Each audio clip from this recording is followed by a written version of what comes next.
Não grave. Que você esqueça. Então, amores, hoje eu tava pensando da gente fazer as 9 respirações, que tá marcado aqui na minha planilha, na minha folhinha de preces, mas a gente nunca mais fez, né? Então eu começo assim, na minha folhinha tem a primeira coisa, gravando. Semana passada a gente não fez. 9 respirações, faz um tempão que a gente não faz. Então agora, hoje eu vou seguir as coisas direito. Então a gente faz. Já comecei a gravar, né? E daí a gente podia retomar as 9 respirações. 9 respirações é uma delícia de fazer, né? É como se fosse dar uma limpada na casa, assim, antes de fazer qualquer prática, né? O Tenzin Wangyal ensina muito essa prática, ela é super central, assim, nos ensinamentos dele. Ele fala que são as 9 respirações de purificação, né? E o Alan Wallace, ele ensinou como sendo a eliminação do prana estagnado. Eu acho mais assim o nome do Alan Wallace, sabe? Quando você fala prana estagnado, já me dá uma vontade de botar fora, né? Qualquer coisa estagnada. Mas se não, como for, se for, porque também é uma purificação, obviamente, né? Mas só para a gente lembrar, né? Primeiro ponto das 9 respirações. Aqui no dedo do anel, assim, nesse lugar do nosso corpo, correspondente ao nosso corpo físico, passa um canal sutil ligado às aflições mentais. Então, para fazer as 9 respirações, a gente, então, primeiro de tudo, faz o Punho Vajra, que chama, né? A gente não precisa apertar com o dedão assim, mas só posiciona o dedão na base do dedo do anel e daí fecha as mãos, né? E aí, né? Faz só para pressionar as narinas. Daí, assim, o canal branco direito, né? Primeiro, a anatomia sutil mais central, vamos dizer assim, tem 3 canais principais, né? Um canal central azul, ligado às aflições da ignorância, né? Relacionadas à ignorância, dúvida, torpor também, se a gente pensar, né? Torpor no sentido de ficar uma coisa assim, nevoada, assim, na nossa mente, no nosso estado mental. Então, tá ligado ao canal azul central, né? O canal branco direito. Então, esse canal central, os 3 canais, eles se comunicam. Deixa eu ver se eu tenho uma foto aqui para compartilhar, que fica mais fácil. A gente já mostrei essa imagem para vocês, mas acho que a gente pode emprestar aqui do Tenzin Wangyal essa figura do yogi, só para eu compartilhar a tela. Ele não vai ficar bravo se eu usar essa figura, com certeza. Então, a anatomia sutil nossa principal é essa daqui, né? Então, a gente tem um canal central azul, que os 3 canais, eles se comunicam na base do umbigo, né? 4 dedos abaixo do umbigo. Então, o canal central azul, ele desemboca lá no topo da cabeça, né? Então, é o canal sutil, né? Os 3 são sutis, mas o canal central, o sutil desemboca lá no topo da cabeça. O canal branco direito, então essa imagem está espelhada, né? Você imagina que o jeito que eu gravei é assim, ó, white, right. Então o canal branco é do lado direito, né? Ele está ligado às emoções ligadas ao apego. Desculpa. Ligado à raiva.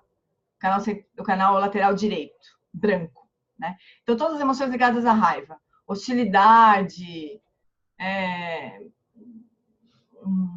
irritação, todas as emoções da família da raiva, né? Todas as aflições ligadas à raiva. O canal esquerdo, vermelho, ele então está ligado às emoções relacionadas a apego, desejo e apego, né? Então, de qualquer jeito, isso aqui, de uma maneira ou de outra, estreita a nossa visão, né? A nossa mente. Né? Então, são aflições da mente, elas perturbam o equilíbrio da mente e, de uma forma ou de outra, estreitam um pouco a nossa visão, né? Então, quando a gente tampa a narina direita e respira pela narina esquerda, deixa eu descoisar agora. Então, só para a gente gravar essa anatomia sutil aí, né? Então, quando a gente tampa a narina direita, né? E inspira pela esquerda. É como se o ar entrasse pelo canal sutil esquerdo, fosse até lá embaixo, na junção do umbigo. Daí, quando a gente força a saída do ar até o finzinho pela narina direita, é como se a gente estivesse limpando o canal direito, né? Então, a gente vai inspirar.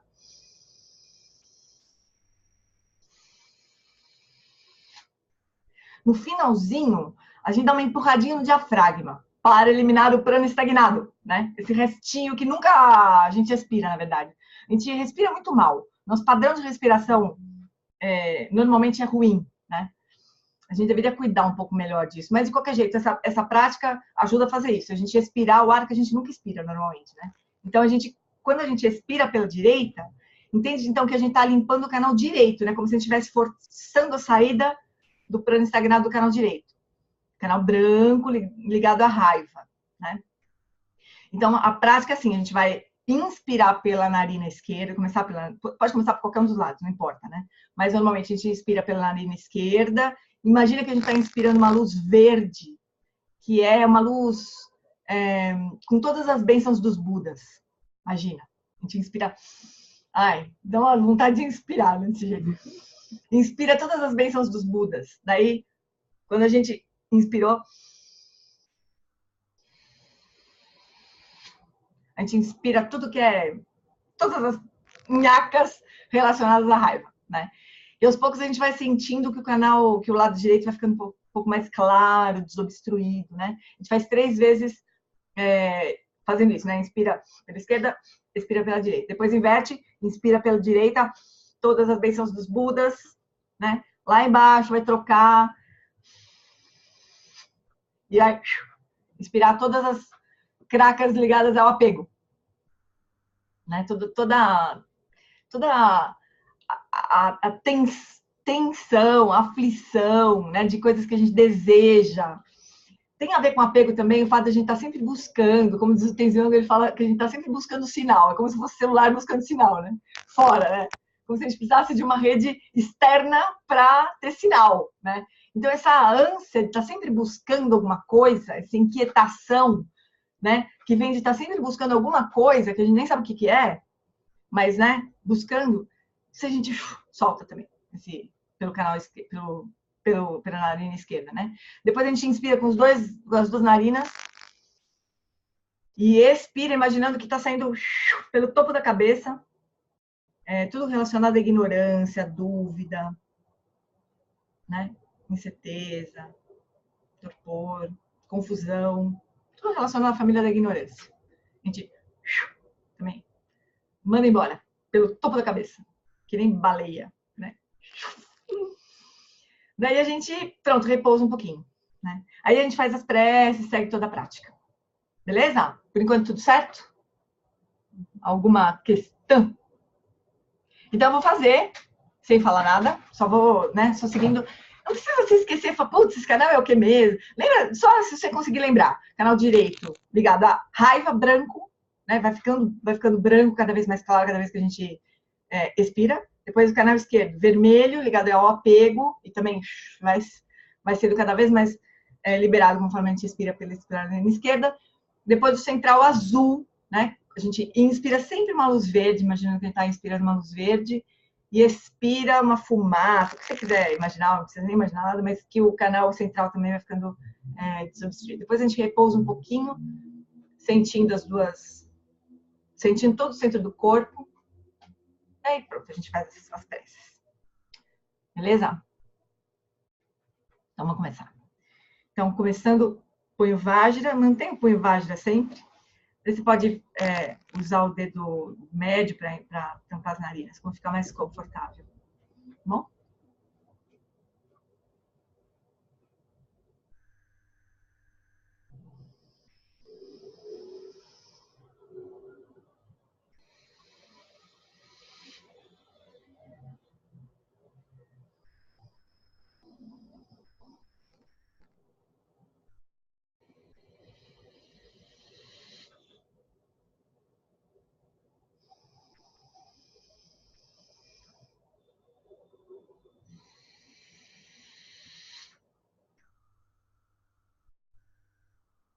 Sente um pouquinho o lado direito do corpo.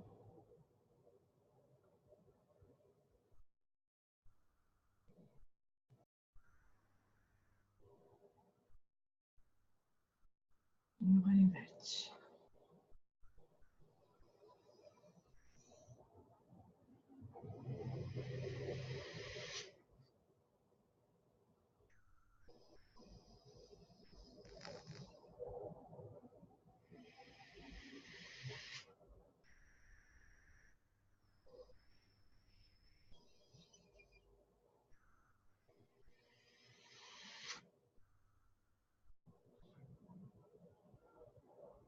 Sente agora o lado esquerdo do corpo.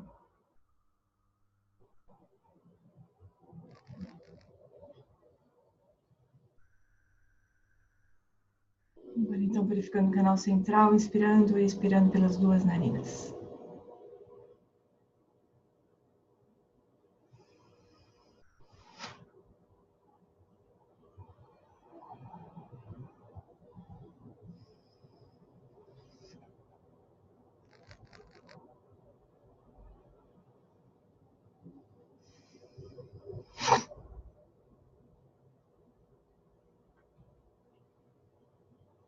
Sente agora todo o centro do corpo.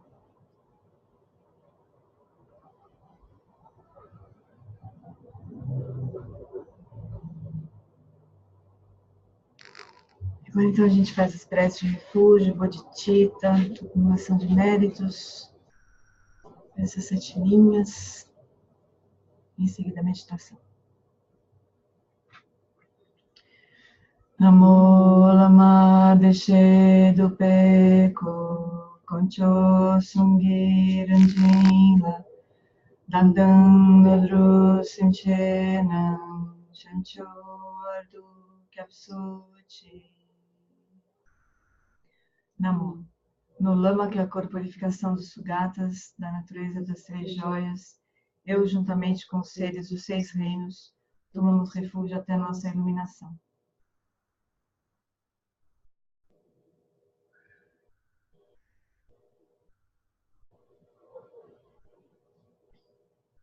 Sankhe droa kudung to lama sangye droneni ganla gando jimleki droa ardam chao.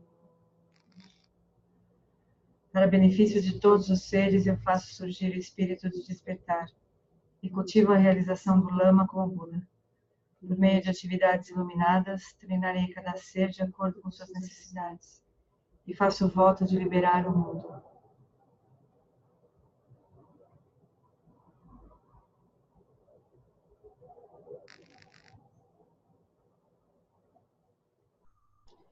Guru, deidades pessoais e daquines, por favor, aproximem-se e acomodem-se sobre assentos de sol, lua e lótus.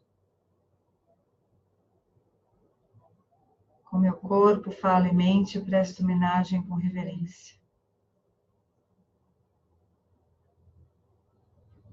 As oferendas externas, internas e secretas.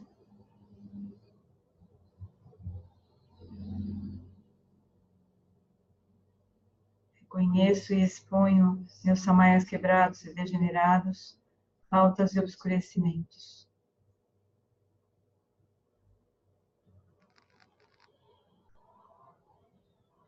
Regozijo-me na prática do mantrayana secreto. Por favor, girem a roda do Dharma do mantrayana secreto que amadurece e libera. Eu rogo, por favor, não passem para o Nirvana, mas permaneçam.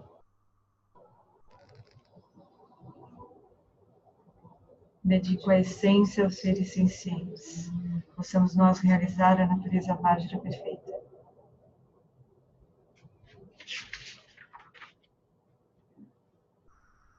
Om Again Yogi Nubjansam Pema Gesar Dumpola Yatsen Choking Odrubye Pema June Shisuda Kordu Kandro Mampekor Keki Shisuda Druki Jinge Lapti Shiksu So Guru Pema Siddhi Hum.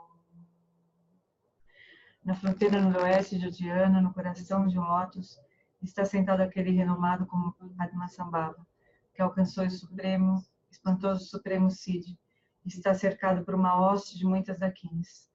Seguindo suas pegadas, dedico-me à prática. Por favor, aproxime que se conceda suas bênçãos. Guru Pema Siddhi Hum. Om Mahom Vajra Guru Pema Siddhi Hum. Om Vajra Guru Pema Siddhi Hum. Om Vajra Guru Pema Siddhi Hum.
Mahum Vajra Guru Pema Siddhi Hum.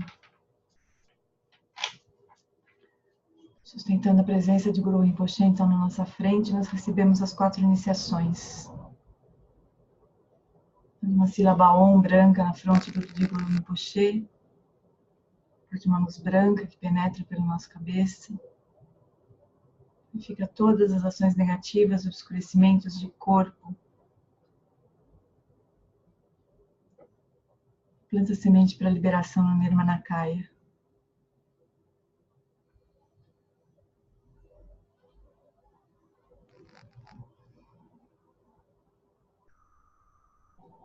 Uma sílaba A vermelha na garganta de Guru Rinpoche, parte uma luz vermelha, vermelho rubi. Penetra pela nossa garganta, purifica todos os obscurecimentos de fala. Planta liberação, planta a semente da liberação no Sambhogakaya.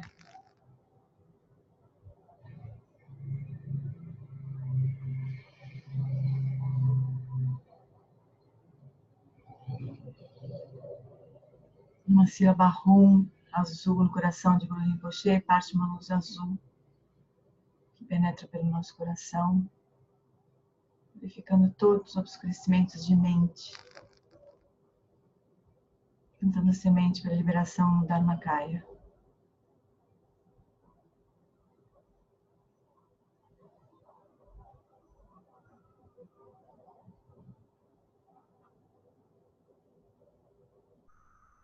E dos 3 pontos de Guru Rinpoche partem as 3 luzes simultaneamente, penetrando pelos nossos 3 pontos, purificando os obscurecimentos mais sutis de corpo, fala e mente.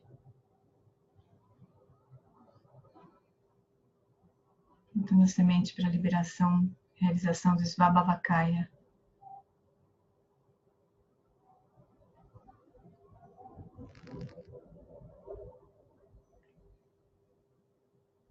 Guru Rinpoche então passa para o topo da nossa cabeça, diminuindo em tamanho, se dissolve em luz, penetra pelo topo da nossa cabeça até o nosso coração.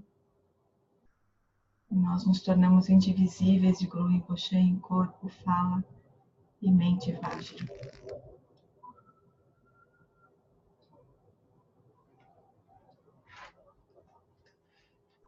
Com essa qualidade, então, nós nos unimos a uma postura confortável. Nós passamos diretamente para a prática. Hábito.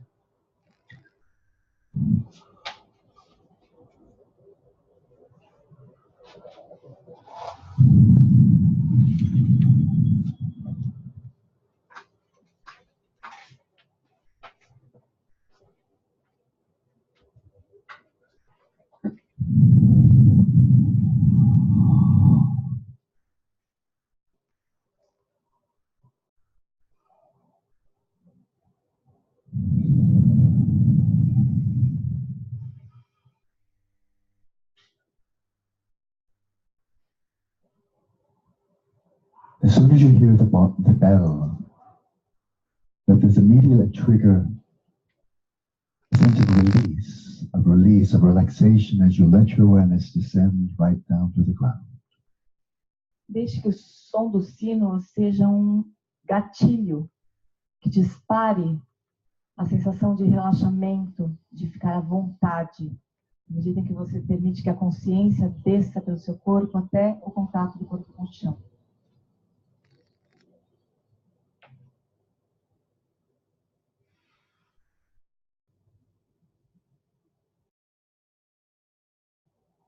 And let your awareness fill the somatic space of the body. Deixe que a sua consciência preencha o espaço somático do seu corpo. And settle your body in its natural state, relaxed, still, and vigilant. E estabeleça o seu corpo no estado natural, relaxado, quieto e vigilante.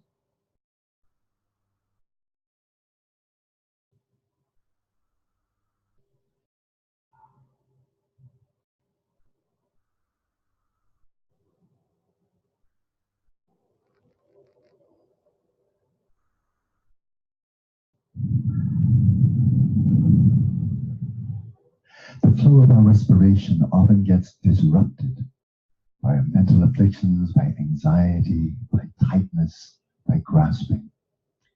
O fluxo de respiração normalmente é interrompido por aflições mentais, de agitação, de fixação. And this leads to imbalances in the body. Isso leva a um desequilíbrio no corpo. So as it is important to eat well, to drink well, and to sleep well, Da mesma forma que é importante comer bem, tomar água, dormir bem, so is it important to breathe well. é igualmente importante respirar bem. Allow the body to breathe without intervention. Deixar que o corpo respire, sem qualquer intervenção, Without effort, without modification. sem esforço, sem modificar a respiração. Breathing as effortlessly as if you were deep asleep. Respirando profundamente, como se você estivesse dormindo, sem qualquer esforço.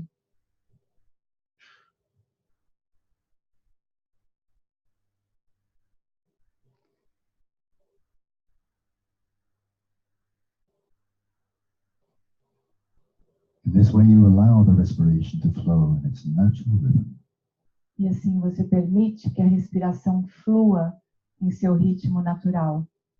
So breath by breath, the body takes in just what it needs and gives back just what it doesn't need. E assim, a cada respiração, o corpo recebe exatamente o que ele precisa. E ele solta tudo o que ele não precisa.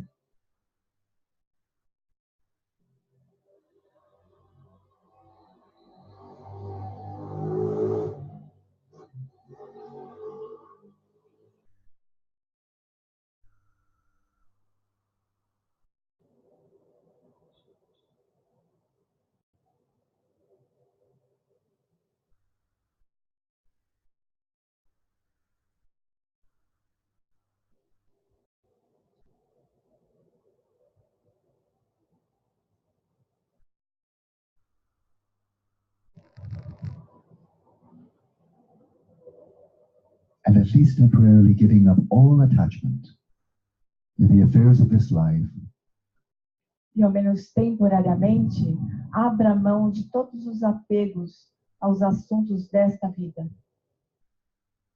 to the best of your ability, release all grasping and let your awareness come to rest in stillness in the present moment.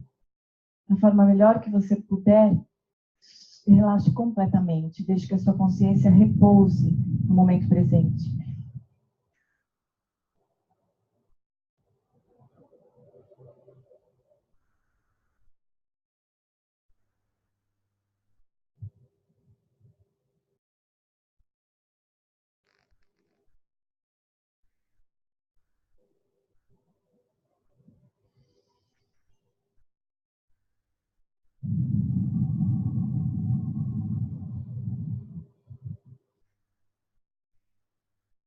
And when the awareness comes to rest in stillness, free of grasping, the natural luminosity, the clarity of awareness, shines forth unimpededly.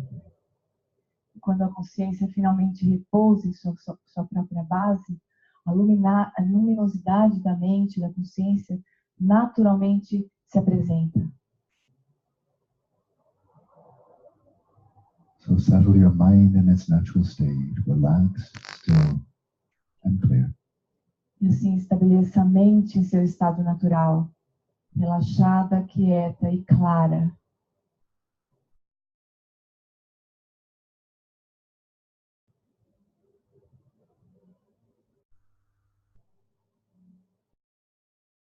And come to know this experience well, directly. E conheça essa experiência de uma forma precisa, diretamente. What is it like? Como que ela é? When your awareness is still and clear, Sua consciência quieta e clara, without exerting yourself to focus on any object, either mental or sensory. sem se forçar a focar qualquer objeto, seja externo ou seja mental. Simply resting in awareness, knowing itself. Apenas repousando a consciência que conhece a si mesma.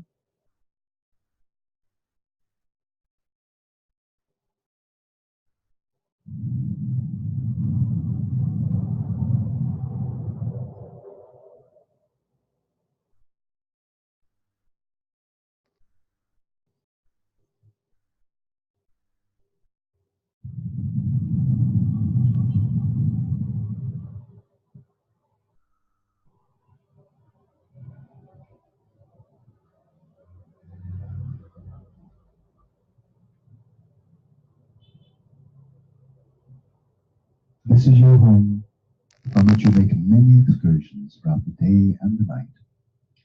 Esse é o seu lar, de onde você faz várias coisas durante o dia e a noite. Every time the mind is set in motion, Cada vez que a mente se põe em movimento, during the waking state and while dreaming, durante o estado de alerta, ela caminha, enquanto você caminha. we run away from home in the pursuit of happiness. Nós fugimos de casa,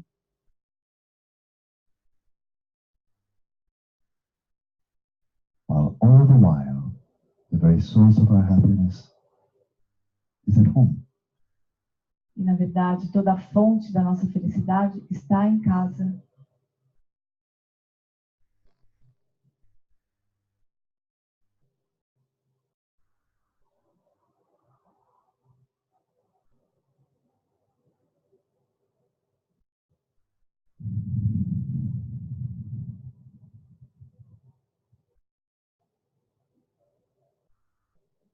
So primarily simply rest here in self-knowing awareness. Então, principalmente repouse a sua consciência conhecendo a si mesmo, Without desiring anything, sem desejar coisa alguma, without modifying anything, sem modificar coisa alguma,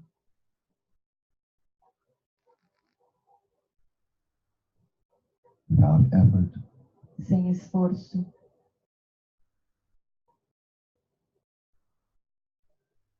without doing anything. sem fazer coisa alguma.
Without trying, it's very easy to be aware peripherally of the rhythm of the breath. Mesmo sem tentar, é bem fácil tomar consciência perifericamente do ritmo da respiração. So simply allow that awareness of the in and out breath. Então, simplesmente permita ter essa consciência da inspiração e da expiração.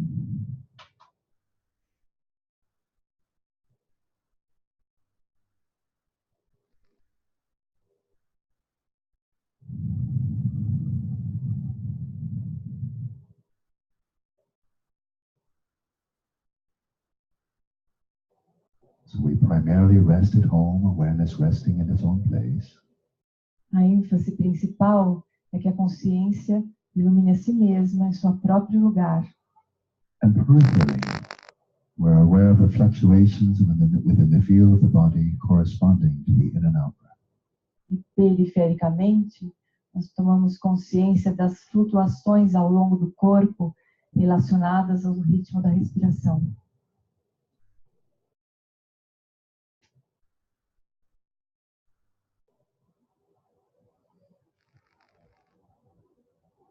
Now, following the method introduced by Padmasambhava, let's introduce an oscillation into this breath. E agora nós vamos introduzir o método ensinado por Padmasambhava. Nós vamos introduzir o elemento de oscilação.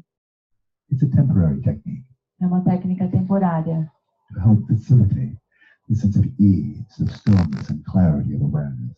que facilita obtermos essa qualidade de quietude, de clareza da consciência.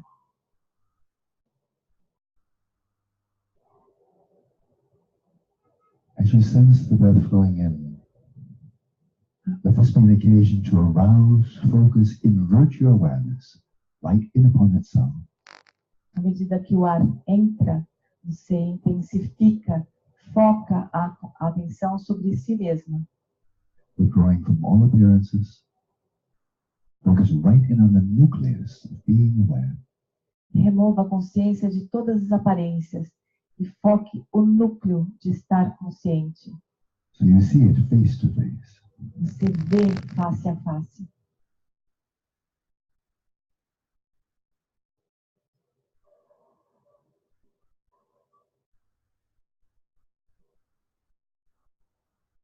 And as the breath flows out, profoundly relax your body. E à medida que o ar sai, relaxe profundamente o corpo. Release any thoughts or images that may have come to mind. Libere qualquer pensamento, qualquer imagem que possa ter vindo à sua mente. And release your awareness into space Solte a sua consciência no espaço, with no object, sem objeto, just an open, objectless expanse.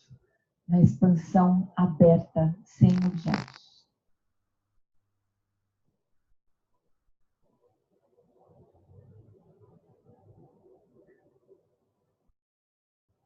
The breath flows in, arouse and focus your awareness right in upon itself.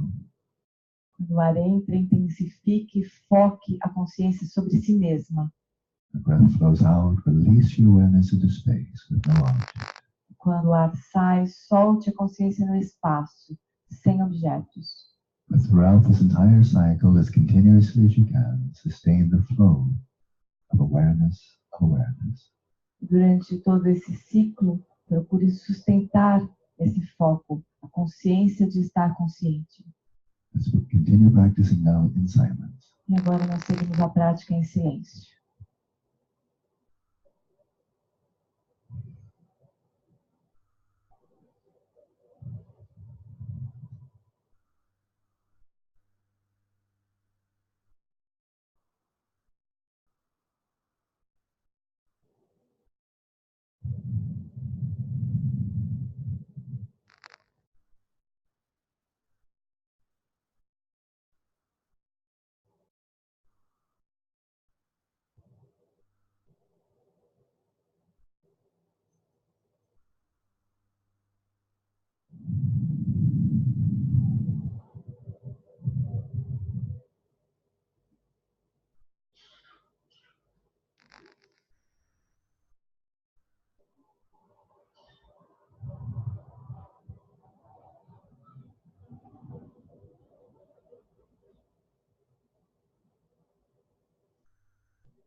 Muito bem, amores.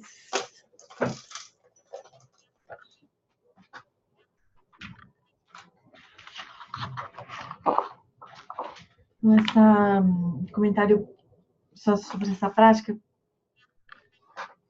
uma prática de consciência da consciência, na verdade, né?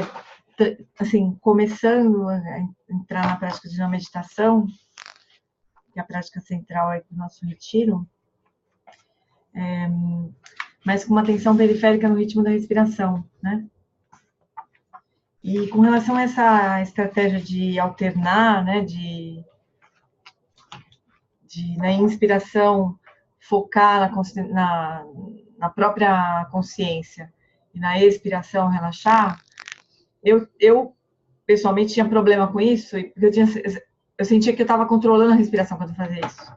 Então, na inspiração, né, intensifica a atenção, a respiração relaxa, intensifica, relaxa. Eu tinha a sensação de ficar controlando a respiração quando eu fazia isso, e perguntei se podia pular essa parte, assim, da instrução, né? Aí falou que é óbvio que sim, que eu podia pular, que é só se ajudar, né? Isso é uma estratégia para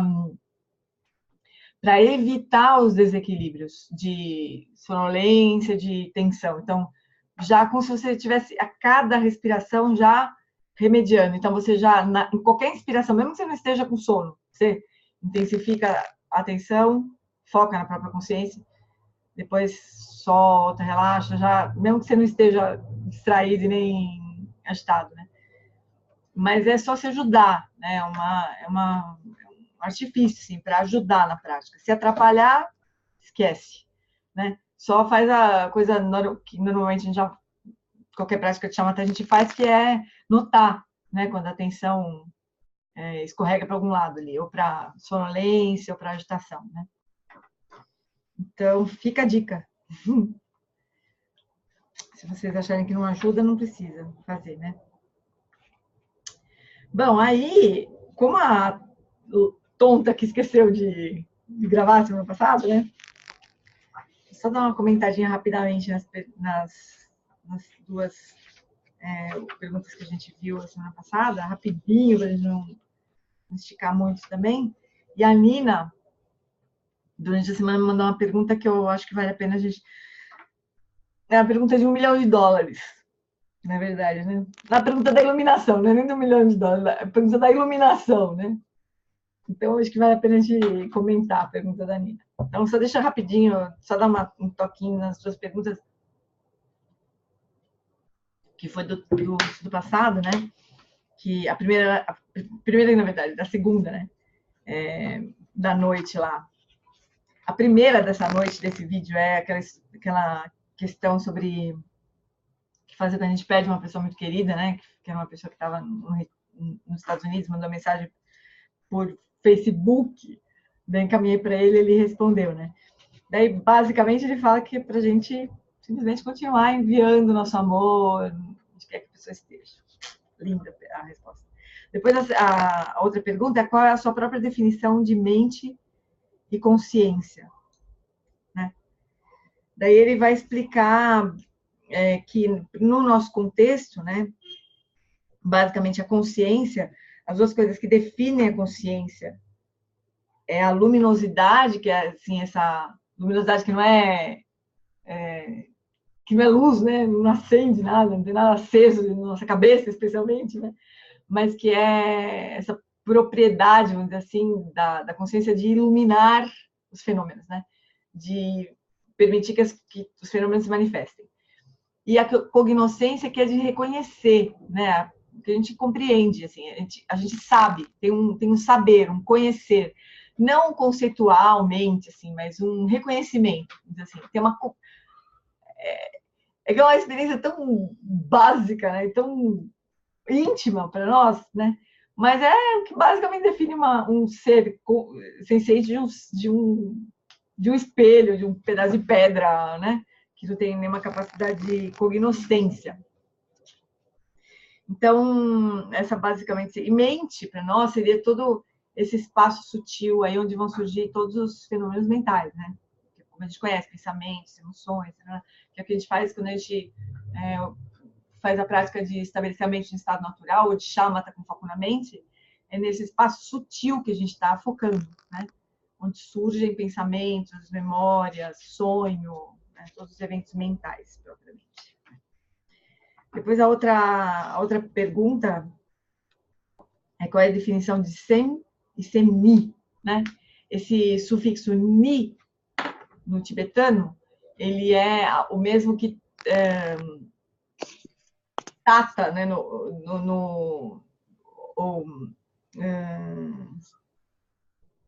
Tata não, tá, né? O tá, afinal. Ou no português, dade, né? É um sufixo que denota, assim, que vai falar sobre a essência daquilo.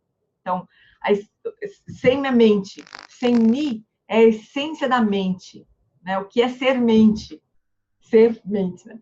Então, vazio é shunya, né? Shunyata, né? Que é esse tá, é o que é essencialmente o vazio? É a vaziez do vazio, né? Seria isso, esse sufixo, né? A essência daquilo que está antes, que vem antes desse sufixo, né? A essência da mente, semi, ou titata. Né? A essência da vacuidade é shunyata, que eu não sei em inglês, acho que é ni, né? Não lembro como é que é em tibetano. Mas seria a essência do que vier antes, né? Daí a pergunta da... Bom, aí em algum lugar aqui nessa própria pergunta que ele perguntou da mente, né? A essência da mente. Aí em algum lugar o Lama começa a falar sobre consciência substrata, a Vijnana e tal, e eu achei que seria útil, né? Já agora, a gente já olhar essa coisa das três dimensões da consciência, né? Que é o que a gente vai estudar no Dzogchen, né? Então, como esse nível mais grosseiro da consciência, que é a consciência mental, essa consciência nossa que a gente está usando agora nesse momento, né? O nível mais sutil da consciência, que é a consciência substrato, a Laya Vijnana, que é onde essa consciência mental se dissolve na sono profundo sem sonho, no coma, na morte, quando a gente desmaia, né? Essa consciência grosseira se dissolve nessa consciência mais sutil.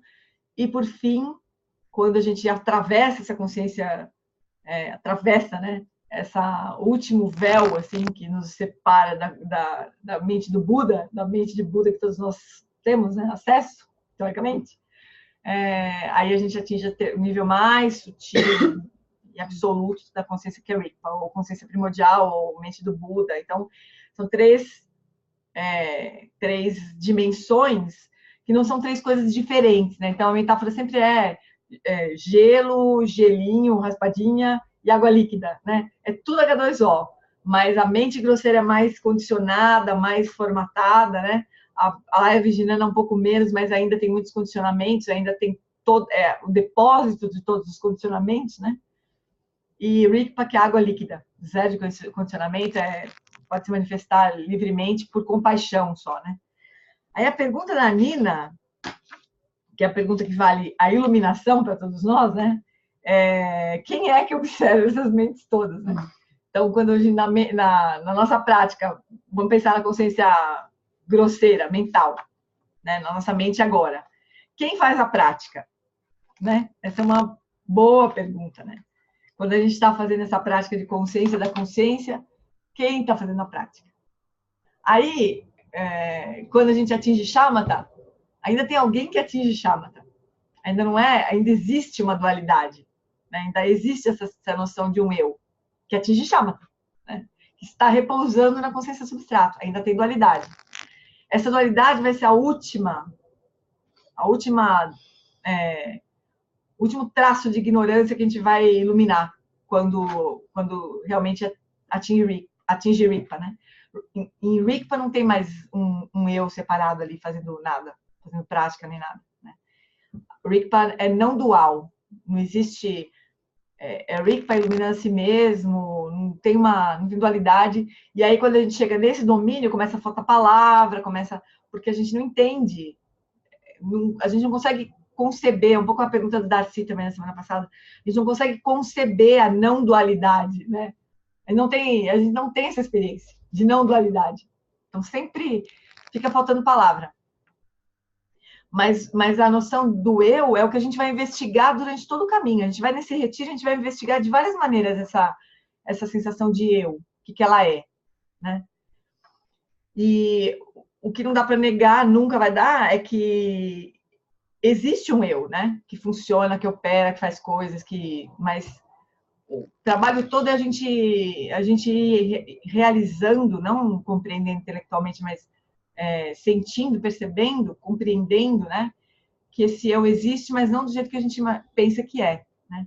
Não como alguma coisa estática, que perdura, né? O Lama brinca que não tem um CEO ali, né? Um chefe comandando todas as operações da mente, né?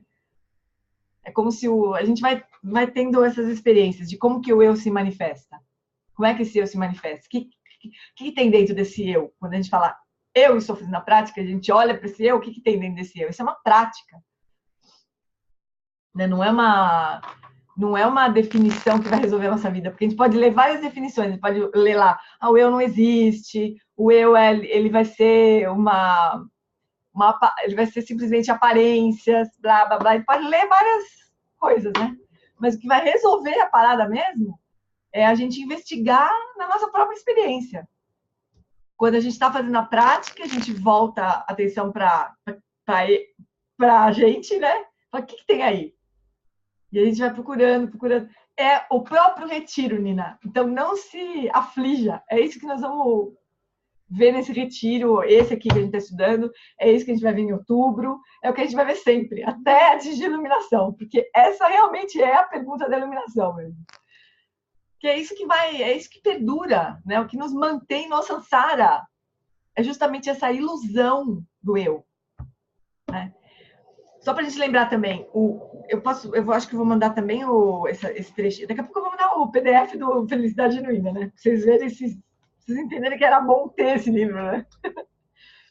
Mas tem um trecho acho que do Felicidade Genuína também, com certeza, que o Lama vai explicar as 3 marcas da existência.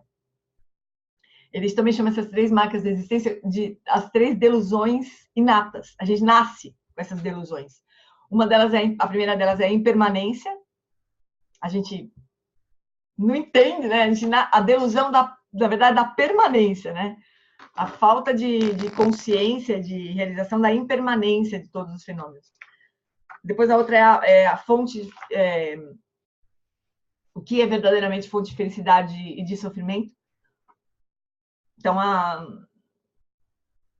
na verdade, a marca é dukkha, né? Insatisfatoriedade de todas as experiências do samsara. E a terceira é justamente a anatta, né? Que é o não eu. Mas isso é o que é o sangue do Sansara, né? Essas 3 delusões, assim, é o que nos mantém no Sansara. Então, claro que não vai ser um texto, né, que vai resolver a nossa vida, vai ser uma própria prática, né? Gê, posso perguntar uma coisa? É, Kátia. Deixa eu abrir, peraí. Fala, cá. Então, não entendo direito, já ouvi essa coisa das 3 delusões, né? A nossa delusão é não entender que as coisas são impermanentes, é não perceber isso. Ah, tá. Mas e aí no caso do não ego? Uhum. É que a gente também não percebe que isso não... A gente acha que tem um eu, né? Sempre, assim, fazendo. Tá. Um eu que não é assim, mas o ponto é assim, não é que ele não existe, né? Ele não existe da maneira como a gente acha que existe. Tá. Não existe um euzinho imutável, sólido. Tudo isso é blá, blá, blá, né? A gente precisa perceber, assim, o que é que a gente chama de eu em cada momento, inclusive na prática, né? Na prática é mais chocante porque a gente não tá acontecendo nada. Não está acontecendo nada. A gente não está fazendo nada, né? Além do corpo ali, mas o corpo sou eu? Aí, bom, se cortar a mão, continua sendo eu. Se cortar o braço, continua sendo eu. Que horas que corta e deixa de ser eu, né? Tem toda essa maluquice Vipassana, né? Que é o livro que está na minha lista. Putz, cada vez que eu penso nessa lista, me dá um frio na barriga para traduzir, né? Que é o Investigando a Mente. Que é o irmãozinho do Aquietando a Mente, né? Mas essa discussão aí, que horas que deixa de ser eu, né? Se a gente for cortando todos os pedacinhos do corpo, assim. Ou aí a gente fala, não é o corpo, é a mente. Então tá bom, é a mente. Mas a mente é o quê? Os pensamentos? São os sonhos? São as emoções? Onde é que tá esse eu? A gente vai investigar todas as nossas possibilidades, assim. Daí só para adiantar dar um spoiler aqui, né? O ponto vai ser que a gente não vai encontrar. Então, aí no fim é assim, repouse na não encontrabilidade, que é uma palavra que não existe, mas também não existe no inglês, né? Mas ele fala unfindability, na impossibilidade de se encontrar um eu, né? Esse é o vazio do eu, né? Só que não é a mente conceitual que vai resolver isso. É a experiência que vai resolver isso. Porque a mente conceitual vai saltar e falar, não tem eu, então quem que tá falando? Quem que não está encontrando o eu? Quem que, né? Claro, vai ter, é um jogo de espelho, que nem tinha falado para a Nina, né? Mas quem que está falando que não tem o eu? Quem que não, então não é retórico, não é uma coisa para ser retórica, né? É uma coisa para ser experiencial, né? E daí, quando a gente dá de cara com essa unfindability, com essa impossibilidade de encontrar o eu, aí a gente repousa nisso. E deixa essa percepção se aprofundar na nossa mente. Esse é o que o Lama chama de união de Shamatha com Vipassana, né? A gente chega nessa conclusão e daí para ali. E deixa isso para poder ir além do blá, blá, blá da mente conceitual. Né? Mas vocês veem, é o caminho inteiro, não é uma pergunta... Por isso que é a pergunta da iluminação, realmente, né? A gente vai chegar no fim desse estudo aqui e vai falar, putz, grila, a gente leu tudo, viu, blá, não viu e tarará. Mas ainda assim a gente vai se levantar e vai brigar com o primeiro que xingar a gente, que pisar no nosso pé, né? Continua aquela sensação de alguma coisa que precisa ser defendida, né? Vai nos acompanhar até o fim do caminho. Mas é nesse sentido que a gente está indo, sabe? Essas perguntas são super importantes e são super... Sempre é interessante a gente... Porque, primeiro, que é completamente contra tudo que a gente aprendeu na vida, né? Ninguém nunca chegou para nós e falou assim, olha, sabe o eu? Não existe. Né? Então, primeiro que é isso, completamente contra tudo que a gente cultivou na vida, né? Toda. A gente cultivou isso. Como é que você vai... que você vai ser quando você crescer? A primeira pergunta que a gente escuta quando é criança. O que você vai ser quando você crescer? Né? Então, a gente cultiva, a gente cria, a gente constrói tudo isso. Para depois, um belo dia, a gente dá de cara com o Buda e o Buda fala, então... Não tem, sabe, esse eu, tarará. Não. Então, assim, é contrário a todo tudo que a gente pensa e aprendeu, né? E E o ponto também é que a mente conceitual, ela não dá conta disso. Que ela faz, é como se ela fizesse parte desse eu, né? Então a gente vai ter que dar uma volta nela para poder realizar a iluminação, né? A gente vai ter que dar uma volta na mente conceitual que vai ficar querendo entender, querendo discordar, querendo, né, argumentar. É super legal esse trecho do Vajrayana que está nesse livro que é o próximo que a gente vai, possivelmente, não o próximo, mas o outro que a gente vai lançar, né? Que é uma baita briga assim, entre os bodhisattvas, né? Com o Vajrayana do Lago, assim. O Vajrayana do Lago falando, né? Tentando convencer os bodhisattvas todos de que o eu não existe, e as coisas, né? O que é a vacuidade, e os bodhisattvas, mas e isso, aquilo, outro? É uma discussão desgraçada. E toda essa discussão, tudo para ir nos levando para a parede mesmo, né? Tem uma hora que a gente fala, tá bom, realmente não tem mesmo. Aí quando a gente realmente chega nessa conclusão, aí a gente deveria repousar. E é uma coisa assim, que o Lama fala assim, uma coisa não é não encontrar o eu, né? É entender que não tem onde ser encontrado, não pode ser encontrado. É como se a gente procurasse dentro da bolsa, assim, putz, perdi meu celular, né? Aí olha dentro da bolsa, mais ou menos, acho que não tá na bolsa, né? Não é isso. Não encontrei na bolsa. Não. Eu virei a bolsa na mesa, procurei e não tá. Não é que eu não encontrei porque eu sou ruim, deixa pra lá, vou acreditar no que o Buda falou, né? A gente vai vasculhar e vai chegar nessa conclusão que não tem onde ser encontrado. Mas esse é todo o caminho. Mas acho que vale... Eu vou mandar esse trecho das 3 delusões, porque é isso que a gente vai... O caminho todo é isso que a gente vai brigar. Toda a prática de Vipassana, em qualquer escola, desde do pré-Theravada, Theravada, Mahayana, Dzogchen, blá, blá, blá, vai lidar com essas 3 coisas sempre. Permanência, sofrimento e não eu. Então, acho que vale a pena a gente dar uma embasada nisso, né? Eu vou mandar esse trecho do Felicidade Genuína. Beleza? Aí tem várias técnicas, né? Estratégias para a gente atravessar essas 3 delusões, né? O caminho budista tudo é esse aí. Impressionante, né? Hoje acho que eu vi no Instagram do Zonser. Ele falando, a iluminação tá aqui, ó. Ó, tá aqui.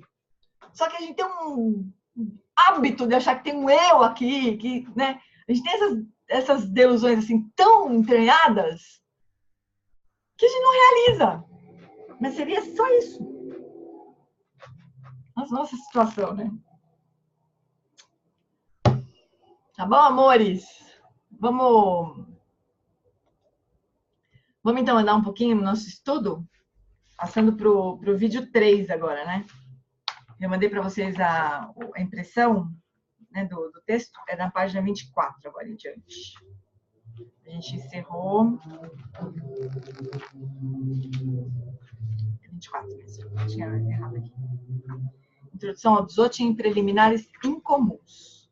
Então, a gente tinha visto no primeiro vídeo as preliminares comuns, né? Lembrando onde que a gente está aqui.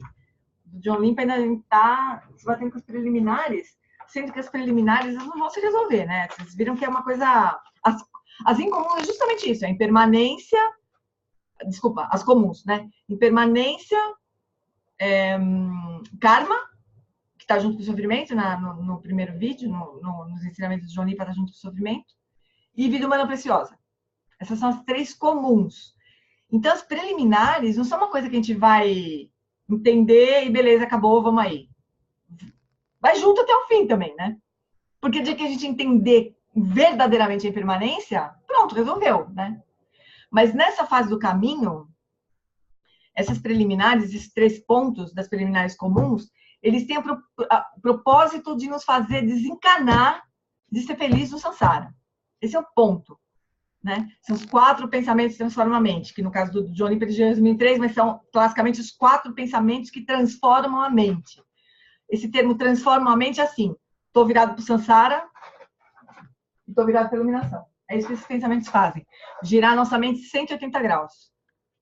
180, viu? Não é 360, 180, né? Gira a nossa mente na direção da iluminação, né? Então, eles têm esse propósito nessa fase da prática, né? Agora, o do John Limpa vai falar das preliminares incomuns. Então, só para a gente lembrar, o Nondro, que significa preliminares, né? Para o Vajrayana, o Nondro são as acumulações todas. 100 mil oferendas de mandala, 100 mil guru yoga, 100 mil prostrações, 100 mil mantra do guru, 100 mil... O que mais? Né? Guru yoga, são as acumulações de 100 mil. Oferenda de mandala. Essas são as preliminares incomuns, vamos dizer. Não é, mas não chama assim. Mas vamos supor, seria equivalente às preliminares incomuns do Vajrayana.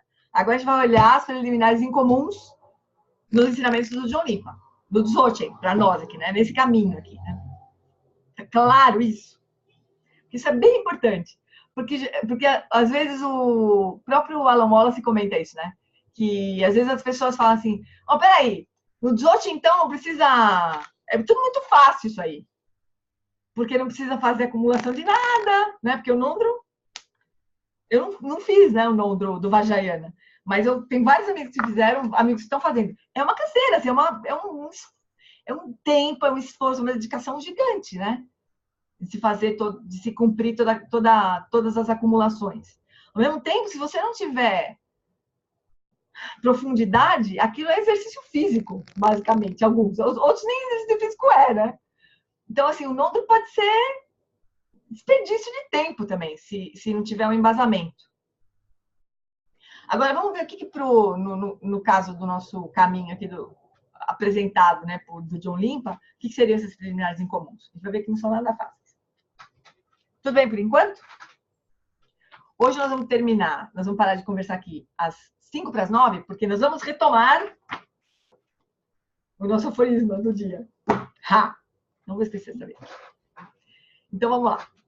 Ontem à tarde, quer dizer, no vídeo 1, né? Do John Limpa nos chamou a atenção para aquilo que determina se a nossa prática é realmente uma prática do Dharma ou se é simplesmente um método para tornar o samsara mais confortável. Não é uma questão do tipo de prática que você faz. Se é Shravakayana, Mahayana ou Vajrayana. É só uma coisa, a motivação. Se a sua motivação está voltada para o Dharma, você pode caminhar e praticar o Dharma ao mesmo tempo. Então, dependendo da motivação, respirar é uma prática do Dharma.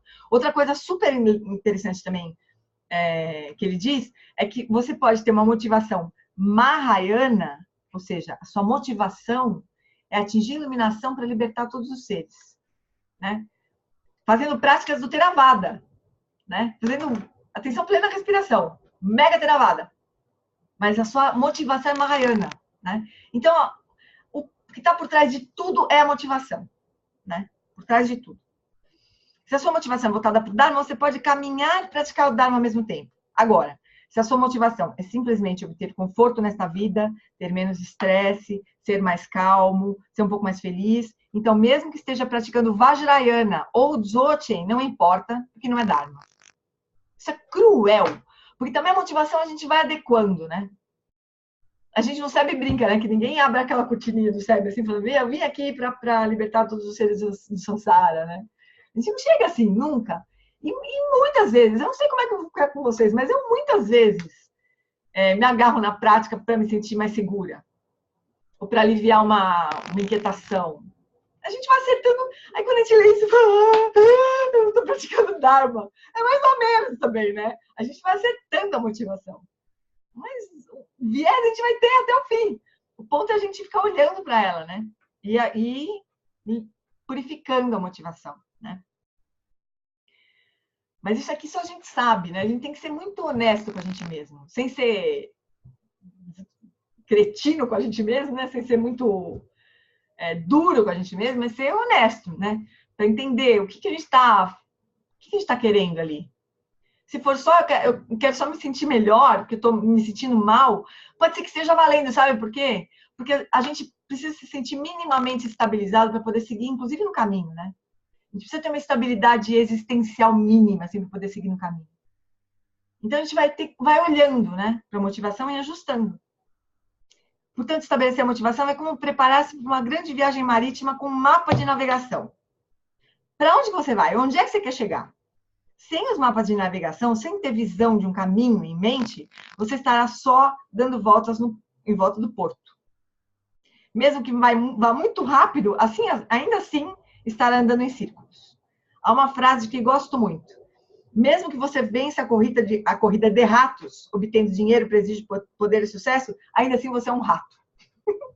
Pode ser o melhor rato, né? O Mickey Mouse, mas ainda assim você é um rato.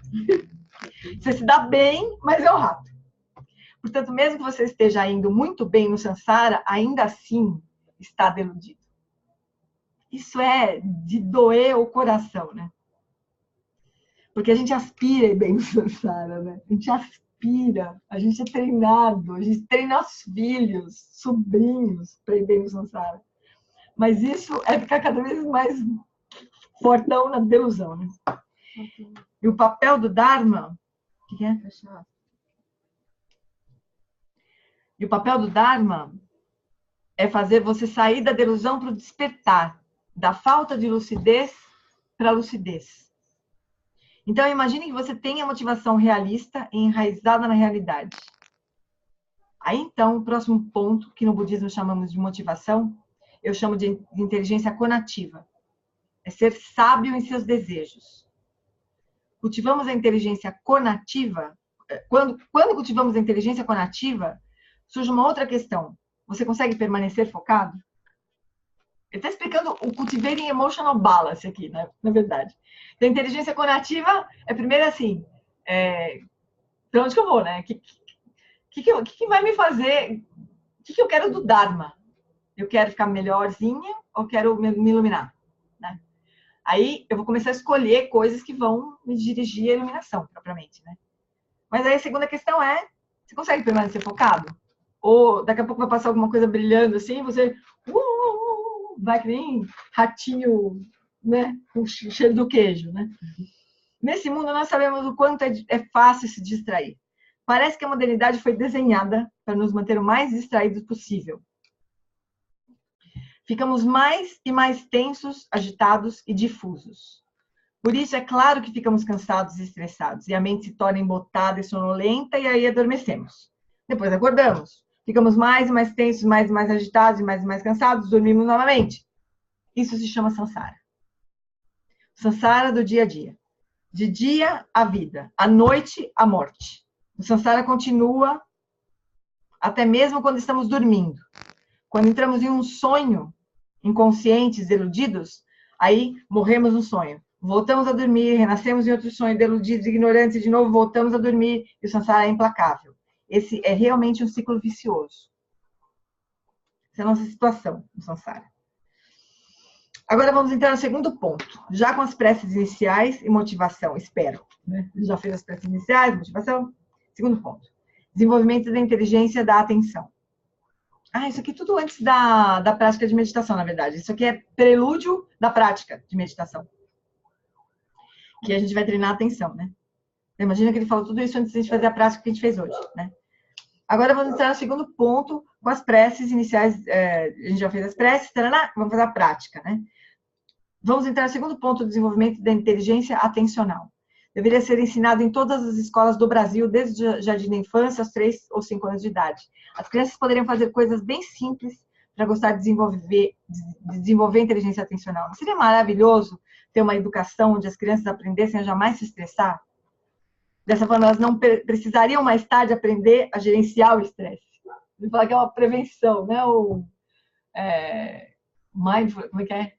Mindfulness-Based Stress Reduction, que é o MBSR do Kabat-Zinn, é a atenção plena para a redução do estresse, né?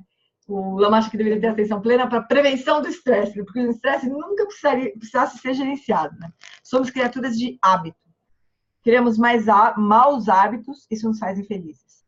Bons hábitos nos trazem felicidade. Logo, um bom hábito é aprender a ficar relaxado, à vontade, tranquilo, fazer disso nosso estado basal ao longo de todo o dia e não apenas por 24 minutos de manhã e 20 à noite. Em segundo lugar, podemos cultivar o hábito de manter a mente coesa, tranquila, quieta, focada. Em uma palavra, estabilidade. Por exemplo, alguns políticos americanos são mentalmente instáveis clinicamente. Não os estou denegrindo, assim como um médico não faz piada de pacientes com problemas psicológicos. Não estou sendo sarcástico ou depreciativo, mas há alguns casos diagnosticados clinicamente concorrendo à presidência. Isso é em 2016, né? Aqui no Brasil, em 2016. Mas há alguns... Então, essa é a segunda qualidade da atenção. Estabilidade mental versus instabilidade mental. Terceiro, em termos de inteligência atencional, clareza. Então, ele deu as 3 qualidades da atenção que a gente cultiva em Shamatha, né? Relaxamento, uma mente relaxada, não é só o corpo relaxado, mas uma mente relaxada, aberta, solta, que não está presa em nenhum conteúdo, né? Isso que é o relaxamento da mente. Estável, ela é capaz de se concentrar, é capaz de escolher um objeto e ficar focado naquele objeto, não se perde, não é arrastado por qualquer distração. E vivacidade, porque não afunda com a sonolência, né? Então, são essas qualidades que a gente desenvolve na prática de Shamatha. Então, é isso que a gente fez. É isso que ele comentou antes da meditação guiada. Aí, agora, então, ele vai começar... Ai, caramba, será que a gente entra aqui? Eu acho que a gente para aqui, infelizmente. E na semana que vem já entra direto a gente vai fazer a meditação e já entra direto nessa parte aqui. Que ele vai começar a falar das preliminares, né? Mas ainda um comentário da prática. Vamos seguir um pouquinho. Ninguém quer sofrer. É meio óbvio, não é? Ninguém acorda de manhã e diz: eu tive um dia muito bom ontem. Hoje eu acho que eu deveria sofrer um pouco mais. Por isso, qualquer um que se preocupa com o sofrimento, e todos nós nos preocupamos, deveria estar igualmente preocupado com a razão pela qual sofremos. E o Buda, que obteve a liberação completa e irreversível do sofrimento, descobriu o porquê. Qualquer razão. Afinal de contas, por que a gente sofre? Essa que é a pergunta que o Buda se fez, né? É muito simples. Sofremos porque nos identificamos com aquilo que não sou eu ou meu, como sendo verdadeiramente eu e meu. Isso se chama celular. É tudo que é um celular.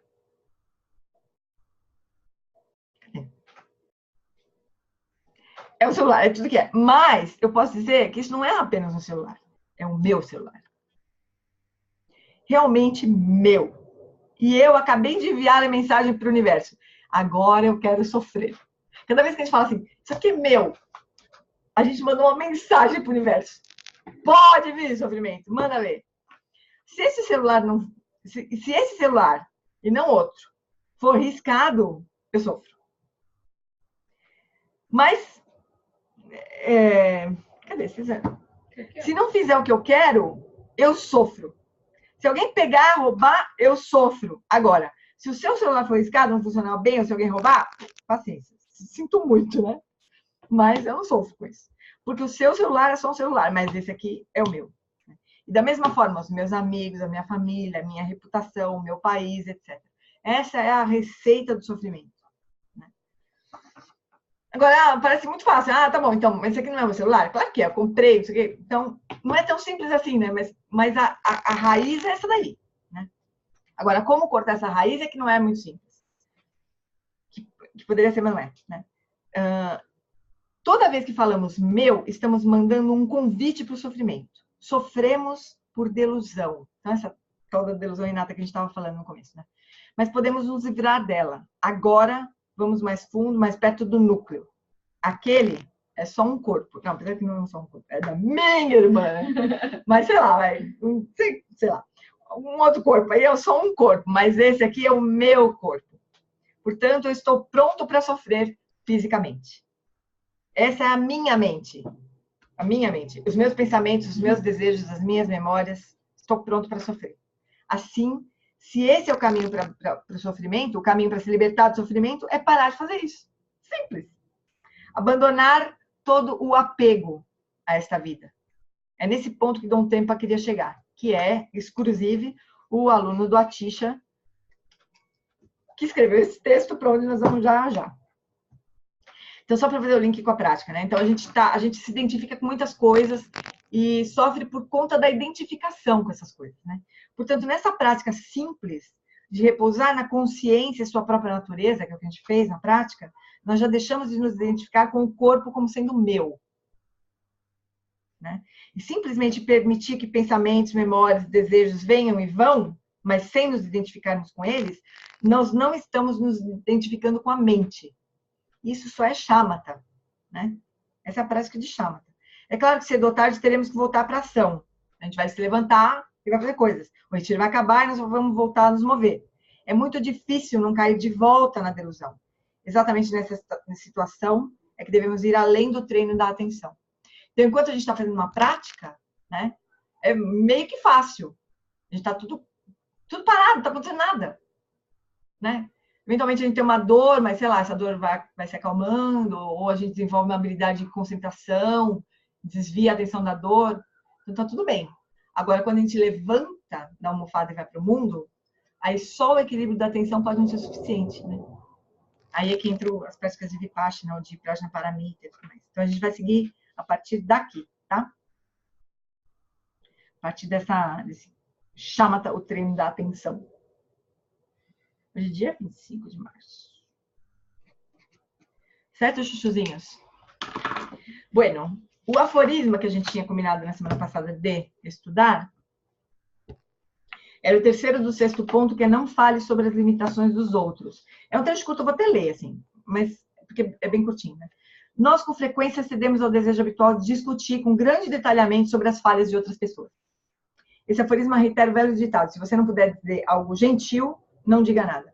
Geralmente, discutir as falhas de outra pessoa é uma maneira de desabafar a frustração. A gente já está frustrado, já está bravo, já está irritado, a gente já descarrega. Mas você também, isso, aquilo, aquilo. A pessoa dá uma escorregadinha e já despeja o caminhão, né? De melancia em cima da pessoa. Ou demonstrar desprezo e afirmar a sua própria superioridade. Quanto mais paixão você tem sobre as falhas dos outros, mais agitada a mente se torna. A vida é muito curta.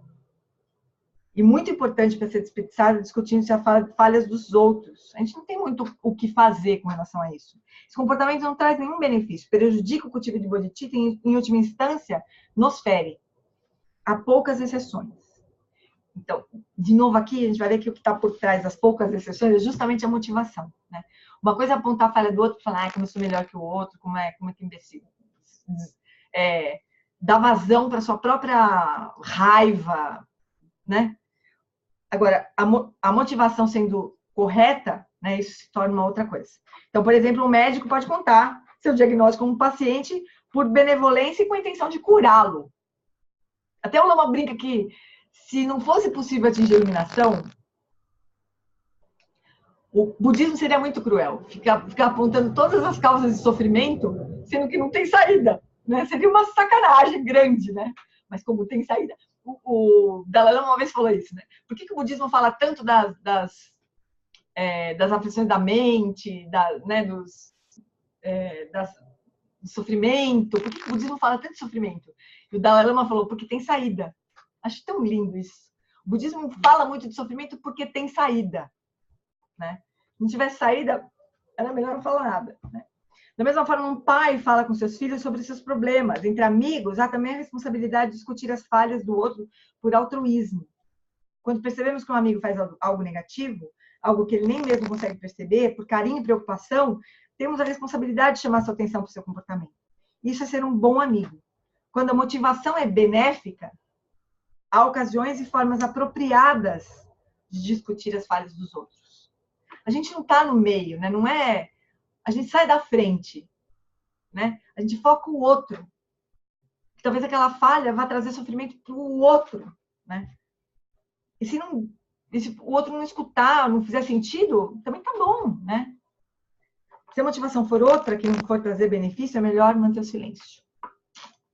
Uma outra coisa que tem a ver com isso aqui, com relação a praticantes, né? É que a gente nunca sabe a motivação do outro, né? E os desafios que o outro tem também. A gente não sabe.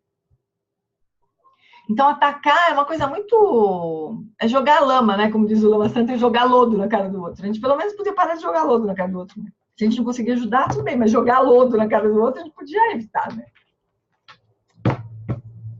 Então é isso, fofuras. Aí para semana que vem, a gente vai estudar Não Julgue os Outros. Tá meio junto, né? Tá meio juntinho aí, mas para semana que vem a gente cultiva esse aforismo. Certo? Tudo bem? Alguma reclamação? Algum protesto? Maravilhoso esse trecho final. A Jane falou. Então tá bom, amores. Vamos fazer as preces, então? Dedication?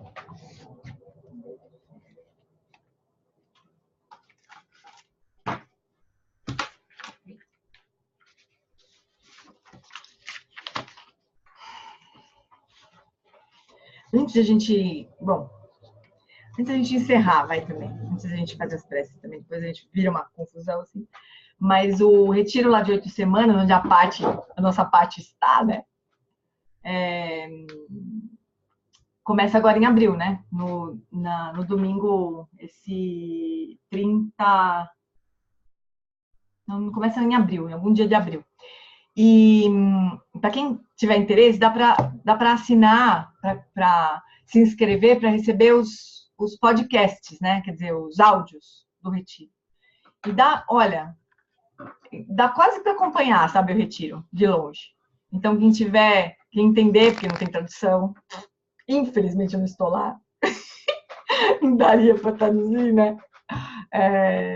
Mas quem compreendeu o inglês do Alan Wallace e tiver interesse em seguir, é possível fazer essa inscrição, né? Mas se vocês quiserem, eu vou encaminhar o link. Eu estou devendo 2 coisas já, que é 3 delusões. Eu acho que eu já mandei esse link alguma vez, mas eu vou mandar agora porque é a última chamada, né? Porque semana que vem começa e fecha, não dá para entrar no meio, assim. Então, eu vou mandar o link pro podcast. A coisa mais emocionante desse podcast é que a gente se sente lá. Porque o Alan Wallace ele tem uma habilidade de enxergar quem está lá e quem não está, sabe? Então, a todo momento ele fala você que está me ouvindo em casa, isso, aquilo, outro. A gente pode mandar perguntas para ele, eventualmente. Né? É muito legal, assim, é muito inclusivo esse negócio. Né? Tá bom? Mando o link para vocês. Então, vamos fazer a prece Longa Vida ao Lama e dedicação de méritos. Tempa Budam Wando Je Chanchen Dang Eu Kun San Zin Pe Makarai Tenzin Que Busha Pe Tempa Dandre Trini Da Shin Do Seu Arze Takodrola Jan Pe Charchen que o Sandra menantendo tika Alan Wallace Shedrapa e que bushem puxa petenguriti Zanlinchi danke parnucho Sogil teni yuta burseu zepa Lopon ke ki kotse zetrin Gedro cantar pelan sutri parte Aqueles que sustentam os ensinamentos do professor Sakyamuni, do grandioso Vajradhara e de Padmasambhava, que guarda todos os segredos dos vitoriosos, possam suas vidas ser longas e possam eles iluminar os feitos do Buda como o sol e a lua. Aquele que derrama uma grande chuva de amor sobre seres em terras distantes e sustenta-os com o néctar dos ensinamentos do Buda, por incontáveis éons afortunados, o grande ser conhecido como Alan Wallace, possa sua vida ser longa. Em Jambuvipa em geral, especialmente no Ocidente, você ilumina os ensinamentos vitoriosos como o sol e a lua. O mestre possa sua longevidade e seus feitos ser muito extensos e possa você guiar todos os seres em seu caminho para a liberação. Gyawadi Nirduda Koryamba Madrukyudi Droa Chikang Malupa Dei Salagoparsho. Por essa virtude, possa eu rapidamente realizar o Lama de Dhyana e possa eu conduzir todos os seres, sem exceção, a esse estado de realização.